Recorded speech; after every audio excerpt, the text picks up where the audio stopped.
حضرت عمر رضی اللہ عنہ نے ایک آدمی کو سنا کہ وہ اپنی دعا میں یوں مانگ رہا تھا کہ اے اللہ مجھے فتنوں سے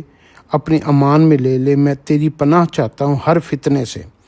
تو حضرت عمر رضی اللہ عنہ نے اس آدمی کو روکا اور اسے کہا کہ بیوی بچے بھی جو ہے نا، اولاد بھی فتنہ ہوتی ہے، مال بھی فتنہ ہوتا ہے،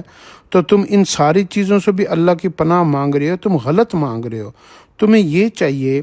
کہ تم اللہ سے یوں دعا مانگو کہ یا اللہ وہ تمام فتنے جو مجھے گمراہ کر دیں ان سے تو مجھے اپنی امان میں رکھ، مجھے پناہ دے دے۔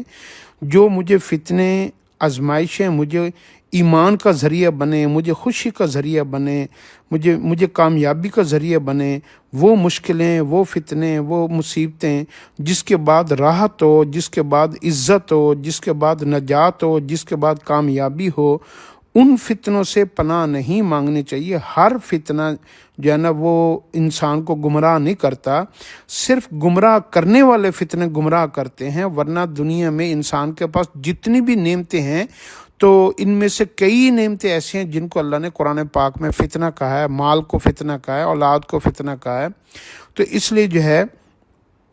ہر فتنے سے پناہ نہیں مانگنی چاہیے، بلکہ گمراہ کرنے والے فتنوں سے پناہ مانگنی چاہیے۔ یہاں پر اپنی دعا کو ہمیشہ درست کر لیں۔